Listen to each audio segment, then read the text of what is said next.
you think back to just 10 years ago when the personal computer industry began, there are estimated to be about 50,000 computers that had ever been built in the entire world cumulatively up until that point in time.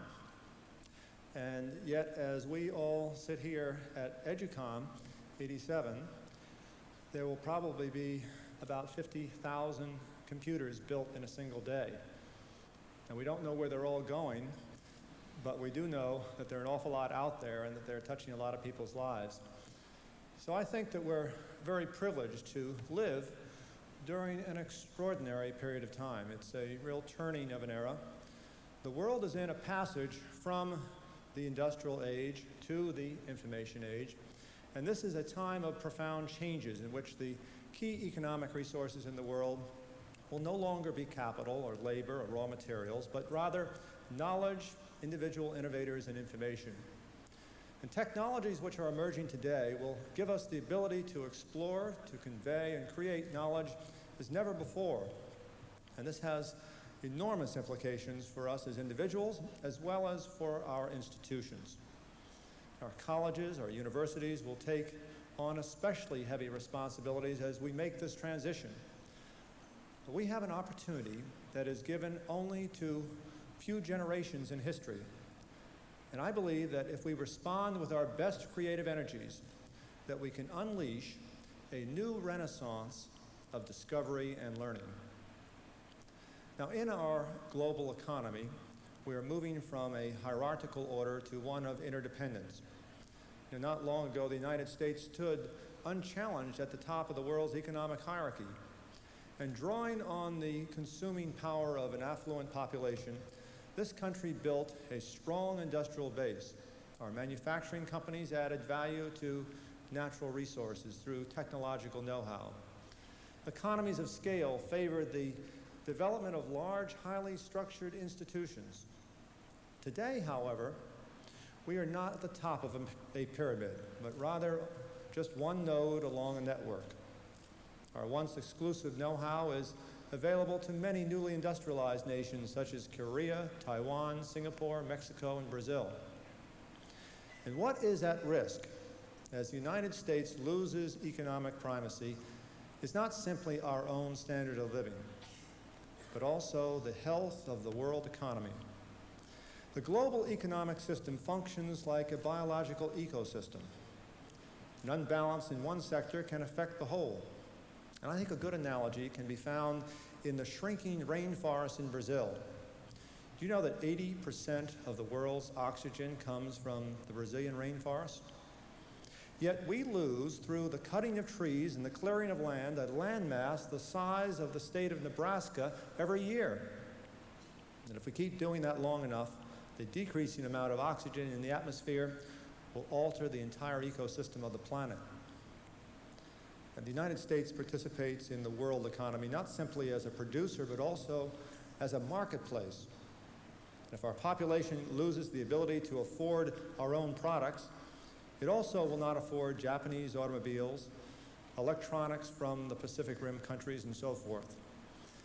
And that would have a tremendous impact on the macroeconomic ecosystem of the world. Yet it is clear that as a nation, we are living beyond our means. We're no longer creating enough value to sustain our lifestyle, and we're falling deeper into debt. And there's a compelling need to find new ways to continue to create value in the world. Well, I believe that in order to do that, our businesses and universities must be designed to foster innovation. Yet innovation has never come through bureaucracy and hierarchy. It's always come from individuals. And there is a dangerous time lag built into even the most successful institutions. They are created at one time in response to some particular opportunity in a given historical context, and then as the context shifts, the institution finds itself carrying excess baggage that's no longer useful.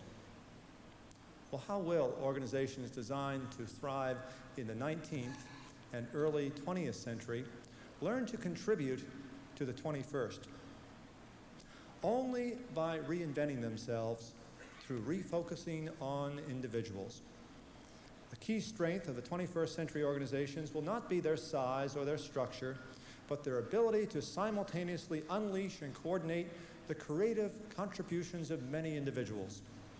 Unleashing and coordinating many sound like contradictory actions. And in older models, they would be. But we must develop new patterns of organization that promote alignment and collaboration while avoiding rigidity and stagnation. Communications in the new organization will be more fluid, action more spontaneous.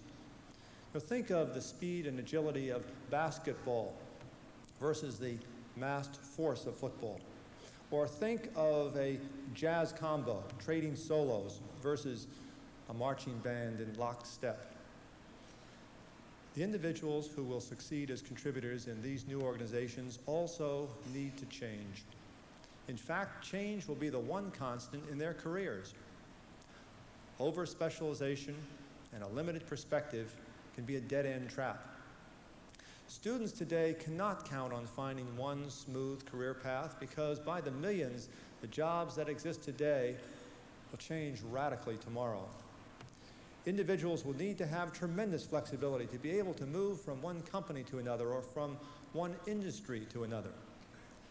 And those who are best prepared to do that will be the most successful. You know, we used to talk of taking a position with the firm. Now, those are revealing words, position and firm. They belong to a static model of rigid hierarchy. And if you're only going to take one position, you can get by on only one point of view. In the information age, however, a diverse educational experience will be the critical foundation for success. What tomorrow's students will need is not just mastery of subject matter, but mastery of learning. Education will not be simply a prelude to a career, but a lifelong endeavor.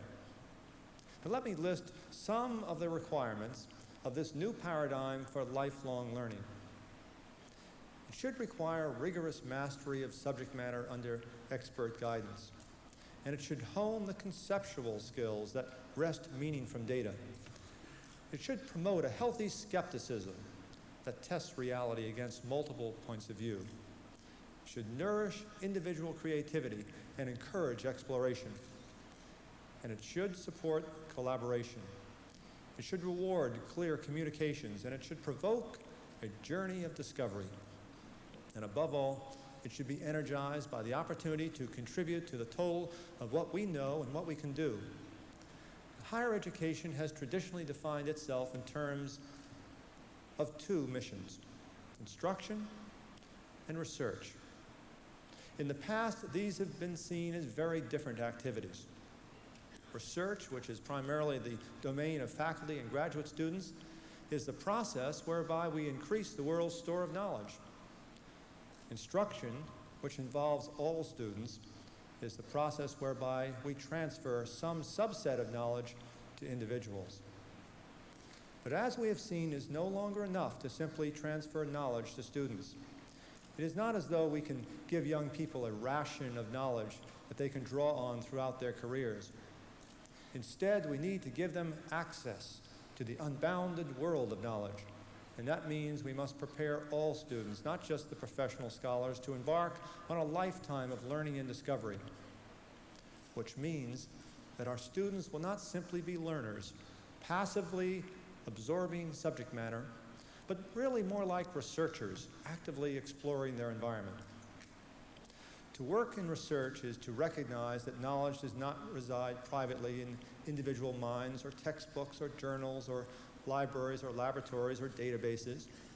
Knowledge resides in a complex web that encompasses all of these. To work in research is to recognize that knowledge is not static. Everyone in the research community shares the responsibility to test our knowledge and to enlarge it. And the challenge for higher education will be to find ways of bringing to the process of instruction the passion for discovery that drives research. Students today should master the skills and the tools of research as part of their basic education. To give our students this mastery, we must create a learning environment in which research and instruction are integrated.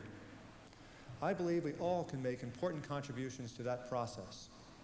If we succeed, we will have found new ways of empowering individuals, not in isolation from each other, but with the pathways for rich communication and effective collaboration. The transformation I'm calling for, shifting focus from the institutions to the individual, has a very close parallel in history. In medieval Europe, people were subservient to the institutions of the church and feudal hierarchies. And then came the Renaissance, which redefined the individual as the epicenter of intellectual activity. It did more than change people's perspective of the world. It literally invented perspective. The medieval painter depicted great religious events, with the most important figures appearing the largest. Composition reflected ideology. Then drawing styles changed. The Renaissance artist drew figures and buildings in perspective, the way they appeared to the individual observer. And for the first time, point of view came into the world. The many forces which converged to bring about the Renaissance galvanized around one key technology: printing. The rise of printing led with astonishing speed to an explosion of literacy, and the result was a new self-esteem for the individual, a wealth of invention, an excitement of the power of wonderful ideas. And we are today in need of a second Renaissance, which, like the first, can also be galvanized by technology. Today, we are on the verge of creating new tools which, like the press, will empower the individual, unlock worlds of knowledge, and forge a new community of ideas. I'd like to share with you a glimpse of 3 core technologies and the tools they support in creating a new environment of lifetime learning. We believe that the tools that show most promise for the new learning environment build on these core technologies: hypermedia, simulation, and artificial intelligence. Each of these technologies alone can enrich the educational process. Each gains additional strength when learners can share resources over networks. And when these technologies are fully integrated with each other, they will fuel a 21st century renaissance, an outpouring of new learning and achievement. Hypermedia, it's a new word for many of us. Yet this term and its definition will become increasingly important the more we rely on personal computers to store, manage, and retrieve information. In broad terms, hypermedia is the delivery of information in forms that go beyond traditional list management and database report methods.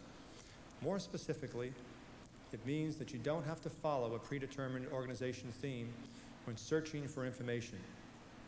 Instead, you can make instant choices about where do you want to go next. And what this means for instruction and research is that content is not bound by particular choices of organization.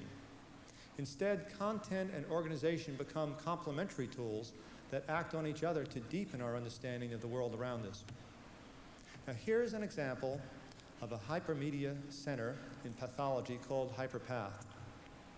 It was developed at Cornell University Medical College using a tool called Guide. And on the screen, we have a hypertext document, which is an indexed cross-reference to different topics in the course. Now let's use the system to explore the effects of asbestos exposure. That's a common problem in old buildings today. And using the HyperPath index, we're able to find asbestos. And let's look at asbestos within cells. And this opens a document from a lecture about general cell theory. There are visual cues that represent links to related information, such as illustrations and cross-references. Now, all of this is going on in real time. This is not a canned demo. We're actually doing that on a computer at this very moment.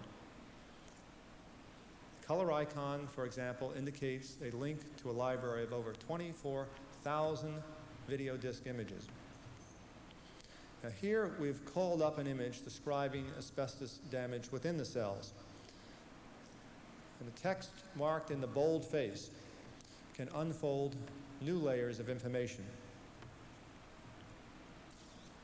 And by unfolding this selection of text, we see a microscopic view of an asbestos body.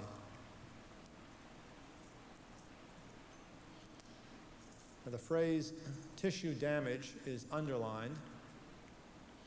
It's indicating we can delve even deeper there. The note pops up with a recent abstract from a scientific journal.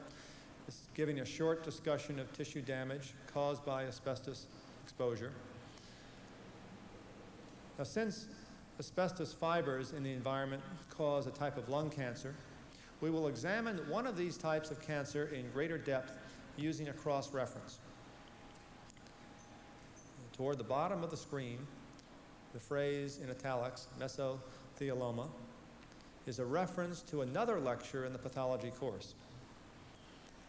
And here we see a schematic of the different locations of tumors in the lung. And we also have the ability to examine their appearance and presentation through the images that are stored on the video disc. And even through digital images that appear in windows on the computer monitor. So this type of cross-reference can be used to span courses that present related material like physiology or microbiology. Hypermedia gives us the capability to explore deeper into the problems associated with asbestos exposure, linking one idea with another as the student or researcher pursues his or her own personal learning path. So in a sense, hypermedia is really nothing new at all. A researcher using a card catalog and reference materials traditionally had the opportunity to pursue ideas according to insight and interest. Hypermedia doesn't change the process. It merely accelerates it. It's a natural way of working, but until recently, personal computers were too limited to be able to address it. Today, however, desktop computers can have more information online than the largest mainframes managed 10 years ago. We're coming to expect as standard in our installations high-capacity magnetic hard disks, optical media such as the CD-ROM, and high-speed networks. Established methods of finding related pieces of information seem cumbersome once we've experienced hypermedia. Hypermedia can be seen as a new form of publishing. There are now readily available tools that enable faculty in any discipline to create richly branching presentations such as HyperPath. The major obstacles still to be cleared are not technological, but social and economic. We've not yet devised licensing procedures for the electronic formats of the textbook or journal abstracts that I showed in the HyperPath demonstration.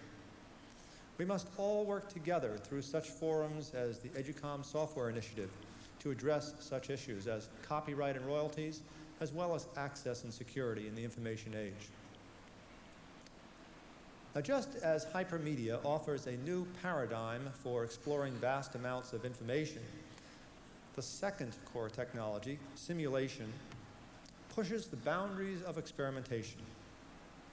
Simulation takes us beyond the what to the how and the why. We move from a static picture to dynamic visualization, from limited experience to diverse multiple experiences. The excitement in educational simulations today comes from generalized programs which allow professors and students to design their own simulations in particular disciplines. And this approach to simulation is represented by the tool Simul. Simul permits virtually all dynamic phenomena to be modeled and visualized.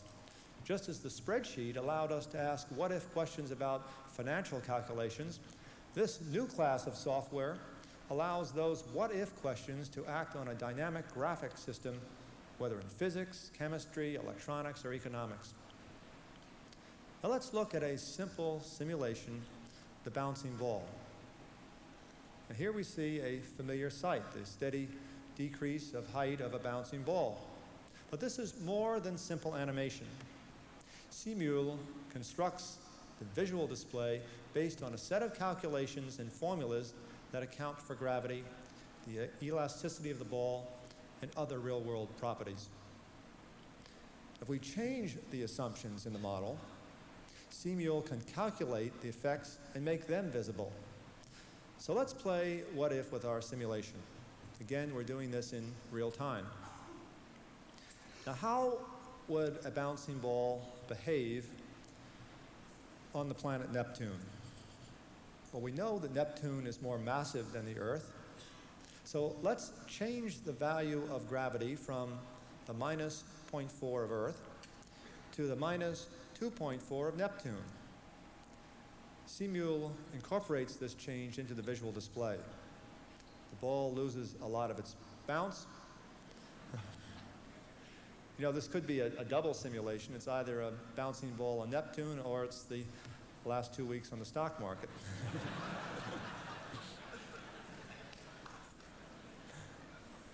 While there's much to learn from modeling a ball, this new class of software tool can also support more intricate simulations.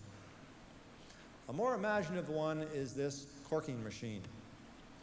Now, this is a real machine with which we interact. We can change it, we can improve it, we can break it. And CMUL understands the relationship of the geometric elements of this machine. Just as with the ball, we can experiment with changing the parameters of simulation. As with a real machine, all of our parts must be built to exacting specifications. If we misjudge the dimensions, we will cork no wine before it's time. Another new application of simulation is in the humanities and social sciences, not normally what you would think of as a computer-intensive discipline. The toolkit approach to simulation that we saw in CMUL is being applied at Stanford to the humanities and social sciences. Now, this toolkit, called Alias, is built on HyperCard and has been designed in deference to a traditionally non-programming group, the humanities and social sciences faculty. Using Alias, professors or students in anthropology, history, or sociology can model a culture or period of history by entering their data into the toolkit. Alias will in turn create a HyperCard stack that allows students to play the role of an individual of that culture. It's an approach that combines simulation and hypermedia. And what you're about to see and hear, because all the sound in this simulation is fully digitized and happening in real time on the computer, is a storyboard of a program called Shogai, a simulation currently being designed by Stanford professor Harumi Befu and developed using the Alias toolkit. Now, Shogai means life course. To Professor Befu, Shogai means a new territory for his anthropology students, one in which they can explore the richness of Japan's people, its customs and events, by assuming the roles of characters profiled in the simulation. Now, for this demonstration, we'll assume the role of a young man named Tadashi. We'll make some of the critical decisions about school, social activities, and work that will collectively dictate Tadashi's niche in Japanese society. As we look at the prototype of the simulation, keep in mind the point of Shogai is not to learn the facts of Tadashi's life. The point is to understand how and why the choices we make for him will determine the career opportunities he'll have and the social status he can achieve. And bear in mind that we can play through Shogai many times. If we make different choices, different results will unfold.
we're starting to see is that computers are growing from text machines to being able to incorporate different forms of media, both sound and graphics, and eventually moving towards true multimedia learning.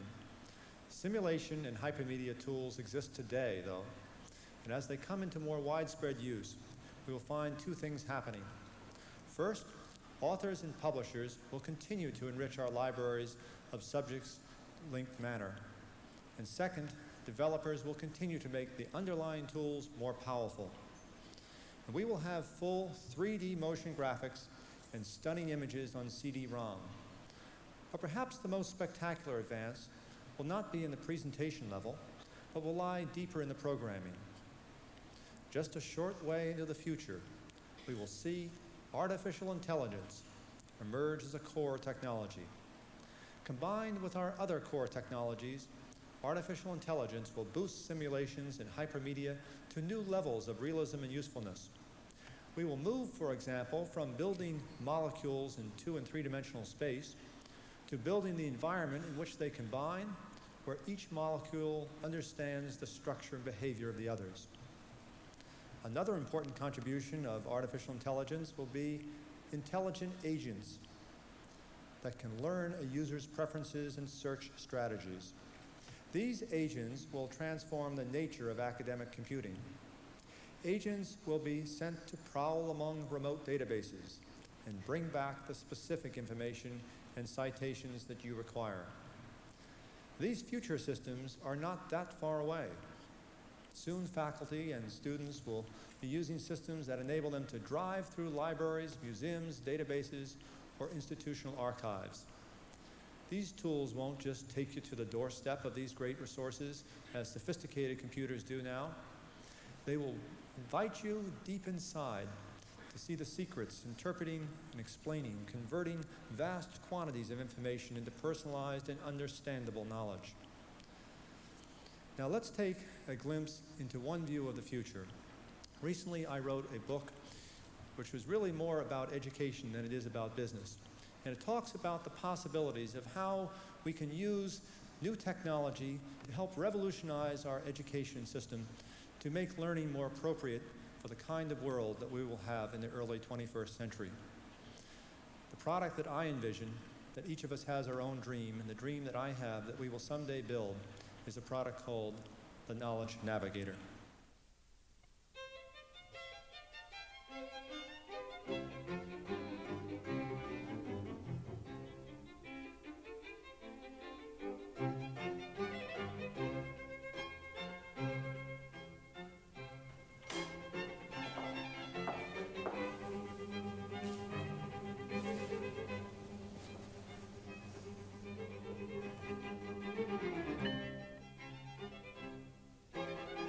You have 3 messages. Your graduate research team in Guatemala, just checking in. Robert Jordan, a second semester junior, requesting a second extension on his term paper. And your mother reminding you about your father. Surprise birthday party next Sunday. Today you have a faculty lunch at 12 o'clock. You need to take Kathy to the airport by 2.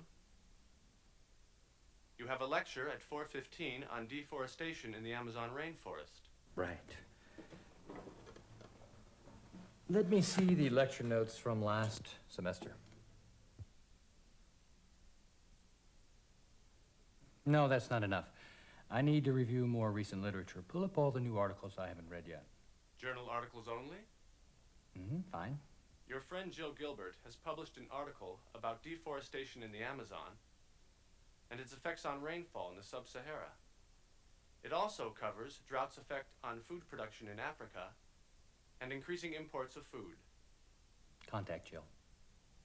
I'm sorry, she's not available right now. I left a message that you had called. Okay. Let's see. There's an article about 5 years ago, Dr. Flemson or something. He really disagreed with the direction of Jill's research. John Fleming of Uppsala University.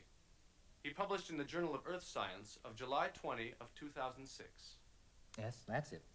He was challenging Jill's projection of the amount of carbon dioxide being released to the atmosphere through deforestation. I'd like to recheck his figures. Here is the rate of deforestation he predicted. Mm-hmm, and what happened? He was really off. Give me the University Research Network. Show only universities with geography nodes.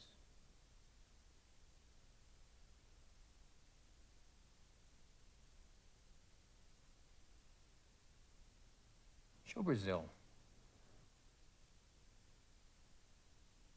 Copy the last 30 years at this location at 1 month intervals. Excuse me, Jill Gilbert is calling back. Great. Put her through. Hi, Mike. What's up? Jill, thanks for getting back to me. Well, I guess that new grant of yours hasn't dampened your literary abilities. Rumor has it that you've just put out the definitive article on deforestation. Aha. Is this one of your typical last-minute panics for lecture material? No. That's not until, 4:15.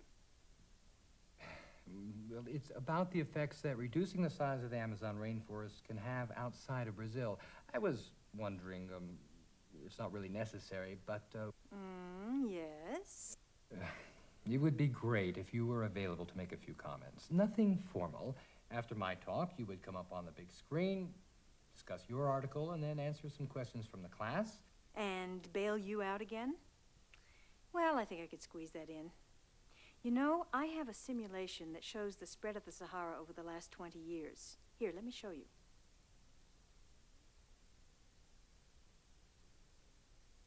Nice. Very nice. I've got some maps of the Amazon area during the same time. Let's put these together.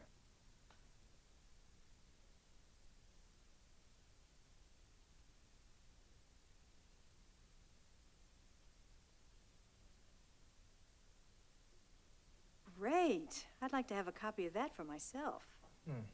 What happens if we bring down the logging rate to 100,000 acres per year?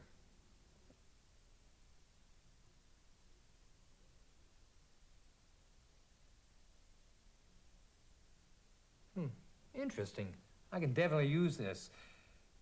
Thanks for your time, Jill. I really appreciate it. No problem. But next time I'm in Berkeley, you're buying the dinner. Dinner, right. See ya. 4:15. Bye-bye. While you were busy, your mother called again to remind you to pick up the birthday cake. Fine. Print this article before I go. Now printing. Okay, I'm going to lunch now. If Kathy calls, tell her I'll be there at 2 o'clock. Also, find out if I can set up a meeting tomorrow morning with, Tom Lee. Enjoy your lunch. Hello, Professor Bradford is away at the moment. Would you like to leave a message? Michael, this is your mother. I know that you're there. I'm just calling to remind you to call your sister and pick up.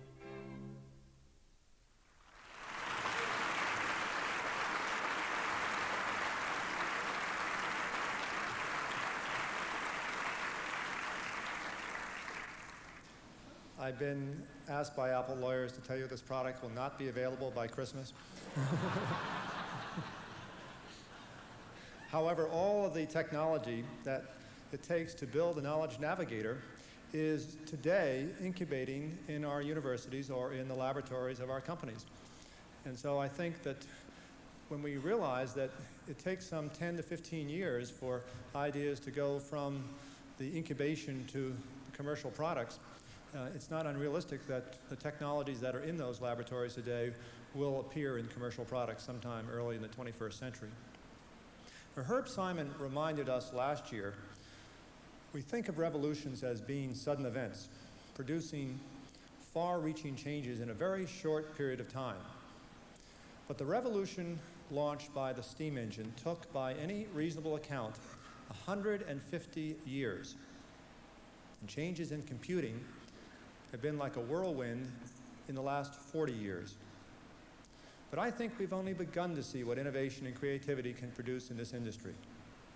The personal computer could become as galvanizing as the printing press in simulating change in the world, in creating an environment for innovation and new ideas. And let's remember that the printing press never wrote a single book. Authors write books. so too with the new technologies that I've described today. They will only bear fruit if we work together, universities, corporations, and government, and if we recognize the role of the creative individual within these organizations. We all have a role in making this vision of the future a reality.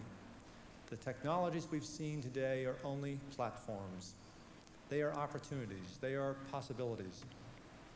They are, however, the tallest of platforms, the richest of opportunities, and the broadest of possibilities that I know of. They will allow us to set loose an avalanche of personal creativity and achievement. And once we have thousands and thousands of ideas to harvest, we may have the chance once again to create a second Renaissance, perhaps every bit as important as the first, in the early part of the next century. It would represent a rebirth and a revival of learning and culture unleashed by new technologies. It would bridge the gaps between the arts and the sciences, and it would signify the emergence of an integrated environment for instruction and research. It's an exhilarating time to be alive. I can't think of any other time in history in which such profound changes has gripped each decade.